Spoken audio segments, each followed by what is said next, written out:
السلام عليكم. اليوم ان شاء الله عندنا ملخص فيلم The Midnight Man او رجل منتصف الليل. فيلم من اليوم كيهضر على اخطر لعبه في العالم والخطوره ديالها كتكمن بعد منتصف الليل. المهم نخليكم مع احداث الفيلم.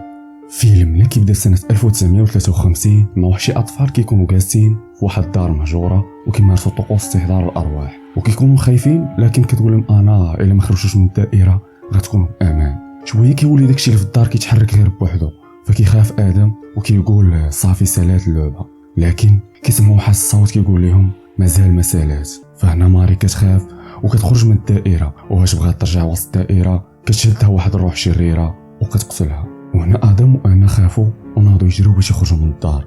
وفاش كيخرج ادم من الدار انا كتفكر بلي هادشي مخالف لقواعد اللعبه، فكتبقى تعيط ليه وطلب فيه باش يرجع، لكن ادم ما كيبغيش. وهنا كتبان واحد الروح شريره وكتقتلو، فكترجع انا بوحدها باش تكمل اللعبه. من بعد سنين كنشوفوا انا كبرات وكتكون عايشه في نص الدار مع الحفيده ديالها ساره، وكتلاحظ بلي جدها انا كتصرف بشكل غريب وما كتخرجش من بيتها.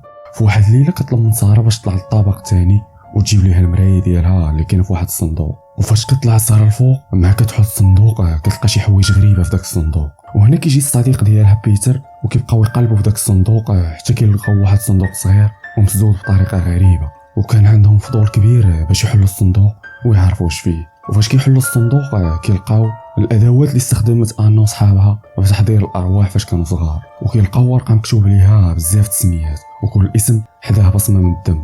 شويه كتجي انا وكتكون معصبه وكتغوت عليهم حيت حلوا اللعبه فطاحت وغيبت. من بعد كيعيطوا للطبيب باش يشوف اش عندها، فكيطمئنهم عليها وكيقول لهم بلي ما عندها والو. وفاش كيمشي الطبيب كتنوض انا من فراشها وكتخبى في الماريو.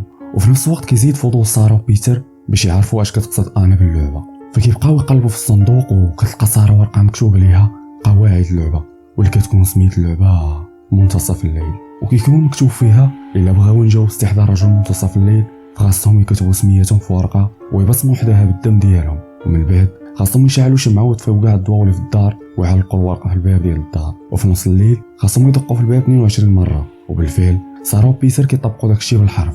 وفي نفس الوقت كتكون انا مازال مخبيه وكتبان خايفه من شي حاجه، وغير كيكملوا شروط اللعبه كيتغيروا الملامح ديالها.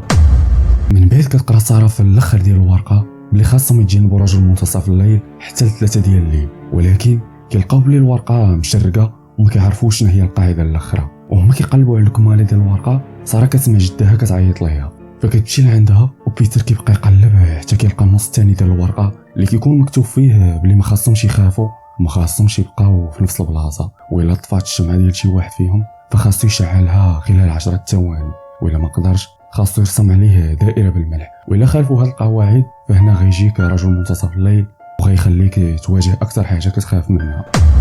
من بعد كتكون ساره كتقلب على جدها فكتخلي الشمعه ديالها وكتدخل الحمام باش تشوفها، وهنا انا كطفي ليها الشمعه ديالها. وفاش كدوز 10 ثواني كيبان رجل منتصف الليل وكيهجم ليها، ولحسن حظها كيجيب بيتر وكيعتقها وكيقول لها القاعده الاخرى، فكيدور عليها دائره بالملح باش ما يهجمش عليها رجل منتصف الليل. من بعد كيمشي يجيب ليها شمعتها وكيبقاو يتمشاو في الدار من بلاصه لبلاصه. شويه كتجي عندهم صاحبتهم كيلي فكيعاودوا ليها كلشي بالتفصيل، فكتقرر تشارك معهم في اللعبه باش تعاونهم. فكيبقاو يتمشاو وكيبان رجل منتصف الليل تابعهم. من بعد كتذكر ساره المرايه ديال جدها اللي كانت كتشوف فيها بشكل غريب، فكتعرف بلي ما كانتش كتشوف الانعكاس ديالها وانما كانت كتشوف رجل منتصف الليل.